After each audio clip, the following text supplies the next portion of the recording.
Presidente Mozarildo, para minha alegria, momentos antes de ocupar esta tribuna, o senador Luiz Henrique me dizia: senador Requião, você vai gostar do projeto da lei ambiental.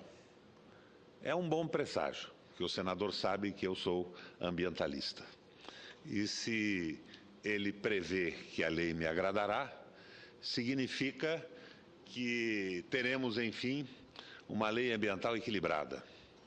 De resto, senador Luiz Henrique, não sendo assim, a nossa presidenta, em função das pressões da própria opinião pública brasileira, 80% da opinião pública, seria obrigada a pôr o seu veto a um projeto, e isso não seria agradável para nós e não seria o indicado para o trabalho que Vossa Excelência está fazendo. Senador Mozarildo, no próximo dia 30 eu estarei no Uruguai, com a mesa diretiva da Comissão do Parlasul, para ver se, depois de mais de 11 meses de paralisação, nós conseguimos iniciar as reuniões do Parlasul na nossa sede uruguaia. Eu fui eleito para presidir a representação brasileira do Parlamento do Mercosul, o Parlasul. E reafirmo aqui a minha paixão sul-americana.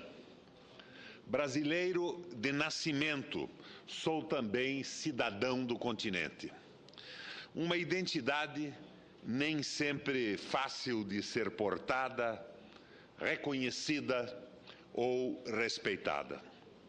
Somos, nós todos, ainda fortemente condicionados pela herança colonial, que, entre tantos legados, marcou-nos com o europacentrismo e com essa perniciosa inclinação a menoscabar tudo que é nacional, logo, tudo que é continental. Sob a luz comercial, aduaneira, não se nega que avançamos, desde o Tratado de Assunção, há 20 anos. Os números são consistentes, pelo menos em escala continental. Mas, pergunta-se, além do comércio, avançamos? Além das trocas e vantagens comerciais, o que mais nos aproxima? O que mais nos une? O que mais nos agrega e fortalece? Não é uma resposta que se possa ter na ponta da língua. Os economicistas e alguns diplomatas entusiasmados com o novo papel de caixeiros viajantes talvez exultem e satisfaçam-se com a contabilidade, com os números, com o balanço comercial destes últimos 20 anos. É o que basta?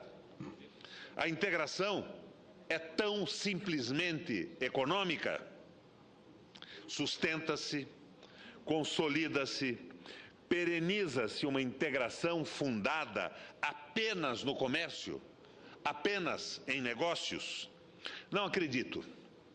E caso alguém duvide, que abra os olhos para o que acontece na União Europeia, tida por muitos como a nossa referência para a construção da União Sul-Americana. Como presidente da representação do Parlasul, comprometo-me a fazer tudo para que o mercado comum do Sul ultrapasse os estreitos limites comerciais e se projete como uma grande aliança de solidariedade, de cidadania, de integração cultural, de fusão de culturas, de busca comum de caminhos que levem à superação do atraso, das desigualdades nacionais e continentais. Mas é ainda significativa a distância entre nós. Que conhecimentos temos uns dos outros?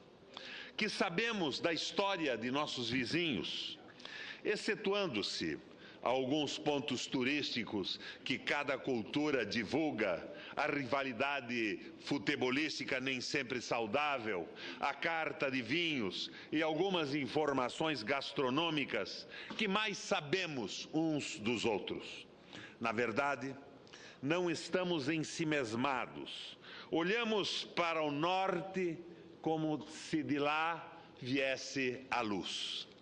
Meses atrás, quando se discutiu aqui neste plenário a revisão do Tratado de Itaipu, manifestaram-se no Congresso e na mídia desapreços ao nosso parceiro na construção da hidrelétrica, como se o Paraguai fosse dispensável por ser economicamente pequeno, territorial e demograficamente pequeno.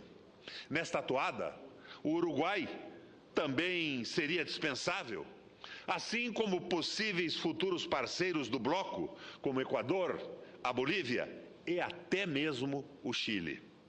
Se o critério para a formação do bloco fosse a extensão territorial, o número de habitantes e o produto interno bruto, não teríamos, senador Mozarildo, por exemplo, a União Europeia.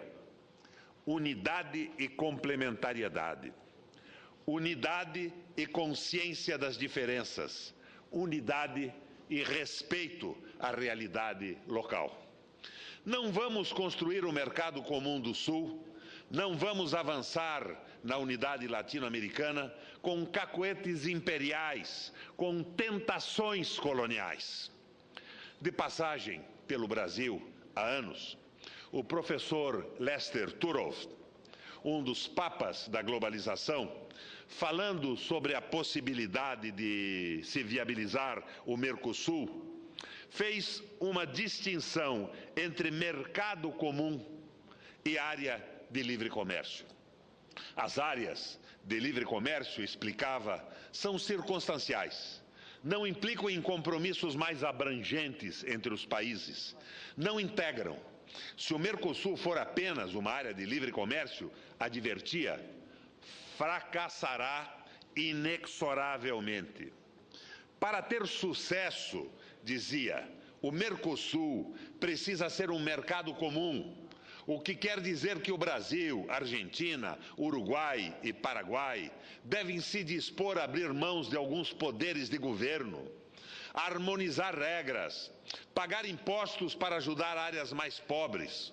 E concluía, se não for possível pegar dinheiro do imposto brasileiro para colocar em outro país do bloco, o Mercosul não tem futuro. O que queremos?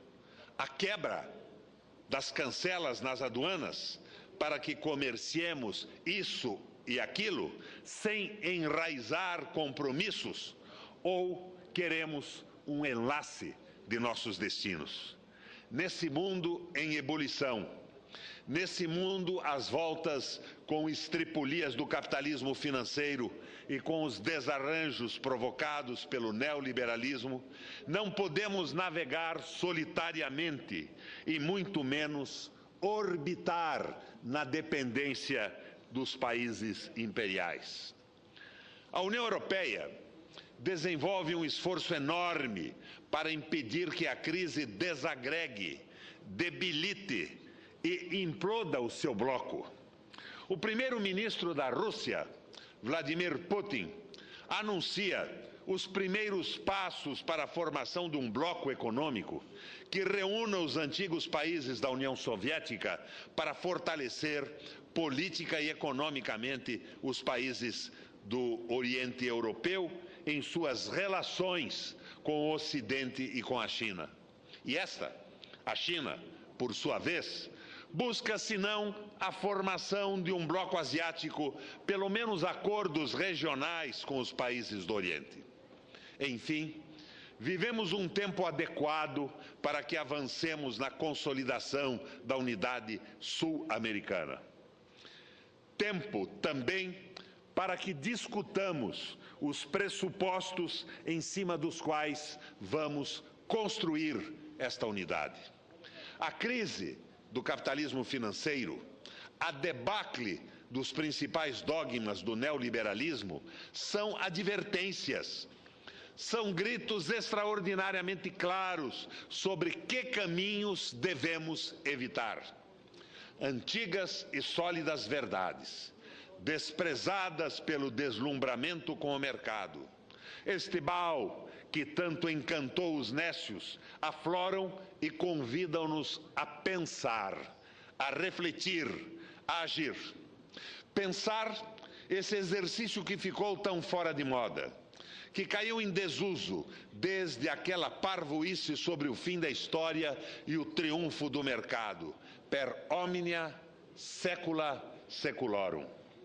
E aqui retomo uma corrente de pensamento que foi colocada no index pela cruzada neoliberal, no desatinado, fanático ardor de impor a sua Bíblia.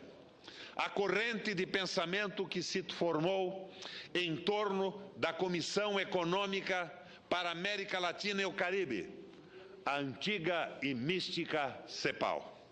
Raul Prebisch, Celso Furtado, Aldo Ferrer, o recente falecido Antônio Barros de Castro, Medina Echavarria, Carlos Lessa, Otávio Rodrigues, Maria da Conceição Tavares e Aníbal Pinto compõem o mais brilhante grupo de teóricos e pensadores a formular uma proposta que remisse a América Latina do atraso, da dependência, da miséria e do obscurantismo. Esse grupo sacode o continente da pasmaceira, do conformismo, da subserviência colonial, subverte as acomodadas academias e propõe um caminho para o desenvolvimento. Eles mudaram a forma da América Latina se olhar, identificaram as origens de nosso subdesenvolvimento e apontaram um caminho possível para a superação da pobreza e do atraso. Com referências em Keynes, na crítica ao liberalismo e às suas teorias sobre o comércio internacional, eles criaram uma nova escola de pensamento. Os golpes militares que desgraçaram o continente nos anos 60 e 70 como caudatários dos interesses imperiais, sufocaram o pensamento cepalino e o substituíram pela indigência intelectual e a crueldade social dos Chicago Boys, do Milton Friedman. E a ideia da unidade latino-americana foi suplantada pela proposta de acordos bilaterais de vassalagem aos Estados Unidos, de que a proposta da ALCA é mera continuidade ou simples eufemismo. No entanto, da mesma forma que internacionalmente a crise neoliberal repõe o pensamento de John Maynard Keynes, que havia sido esconjurado desde que os neoliberais substituíram-no pelos operadores do Lehman Bank e pelos geniais rapazes das agências de avaliação de riscos, vemos na América Latina o mesmo movimento em direção às teses cepalinas, revistas à luz da realidade que vivemos hoje. Que ideias são estas? A ideia que rompe com a doutrina que reserva a nossa América Latina como periferia do sistema econômico mundial, o papel de produtora de alimentos e matérias-primas para os centros industriais. Na divisão internacional do trabalho, o nosso destino era o atraso. Um atraso que os Estados Unidos rompeu nos dias seguintes da independência, com as teses de Alexander Hamilton, Friedrich List, Henry Clay e Henry Carey. O pressuposto de que havia, sim, espaço para a industrialização dos países novos, como dizia Prebisch, que nos indicava de modo decisivo o caminho da atividade industrial e do desenvolvimento.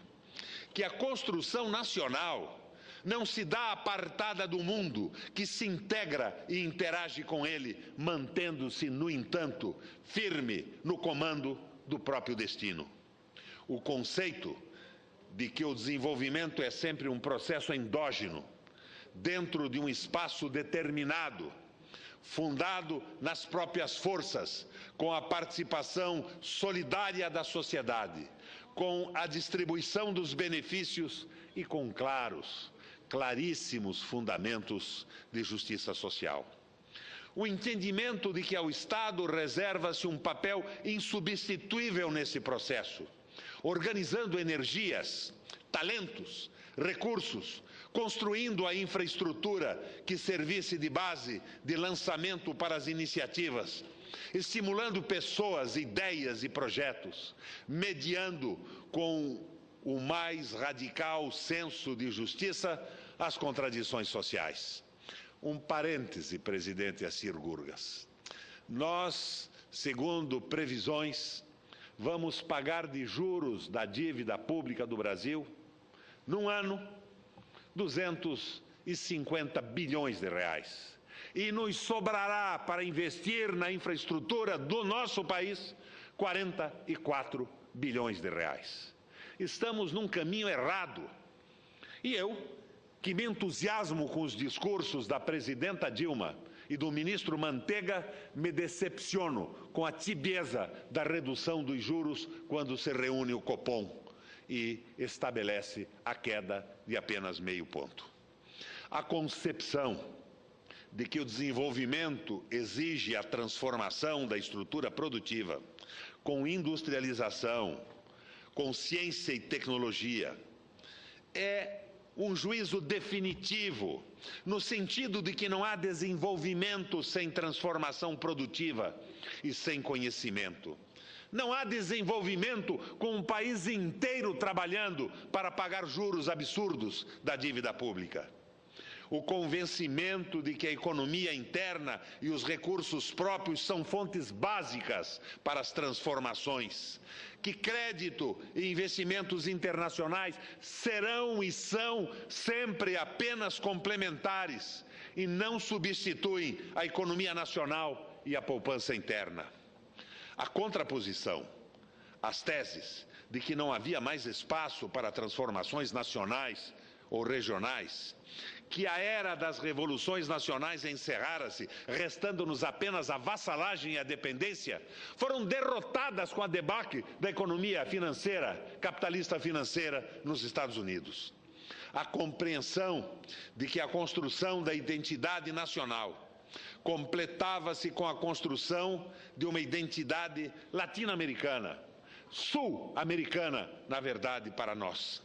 Que a existência de Estados nacionais fortes, desenvolvidos, democráticos, socialmente justos, implicava na existência de uma América do Sul forte, desenvolvida, democrática e socialmente justa.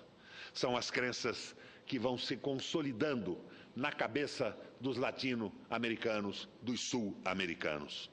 A convicção de que esta construção não poderia ser delegada às tais forças livres do mercado, porque em nossa região existem profundos desequilíbrios, desigualdades dolorosas, e que esses desequilíbrios e essas desigualdades só podem ser enfrentados com políticas públicas compartilhadas pelos Estados. Não haverá Brasil forte com Paraguai fraco, com Uruguai fraco, com América do Sul enfraquecida. O nosso projeto é um projeto único. Pois bem, todo esse pensamento reacionário começa a ser sufocado com a sequência de golpes que varreram e infelicitaram a América do Sul. Todo o pensamento progressista não reacionário, nos anos de 60 e 70, tornando o continente caudatário dos interesses econômicos e políticos norte-americanos. E a asfixia completa-se nos anos 80 e 90, com o triunfo neoliberal, que tenta impor ao planeta um só pensamento, uma só ideologia, um único senhor, o senhor mercado. No entanto, depois da crise de 2008, que desmoralizou e ridicularizou os mitos neoliberais, estas velhas e boas ideias já esquecidas, verdades voltam a circular. A crise oferece-nos a oportunidade de retomar o caminho interrompido. O Parlamento do Mercosul é um espaço adequado para o debate, para a formulação, para avivar verdades esquecidas, para transformar as intenções de integração em atos de integração. A consolidação do Parlamento é condição essencial para a consolidação do Mercosul.